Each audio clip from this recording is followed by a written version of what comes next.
தம்பி தேவேந்திரராஜ் மீது ஒரு சாதி வரி தாக்குதலை சாதி வரி கும்பல் நடத்தி இருக்கிறார்கள். அவர்களும் சக மாணவர்கள் என்று எனக்கு முன்னர் பேசிய தோழர்கள் சுட்டிக்காட்டினார்கள். கபடி விளையாட்டில் அரியநாயபுரத்தை சார்ந்த தலித் இளைஞர்கள் வெற்றி பெறுவதை பொறுத்து கொள்ள முடியாத சக பள்ளி மாணவர்கள் இப்படி ஒரு கொலைவெறி தாக்குதலை நடத்தி இருக்கிறார்கள். தம்பி தேவேந்திரராஜ் அவர்கள் நெல்லை அரசு மருத்துவமனையிலே தீவிர சிகிச்சை பெற்று வருகிறார். இன்னும் அவர் உடல் தேரவில்லை. அவர் மீதான கொடுங்காயம் இன்னும் ஆறவில்லை. அவருக்கு தீவிர சிகிச்சை அளிக்கப்பட்டு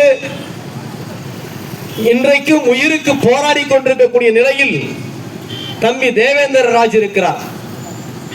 ஒரு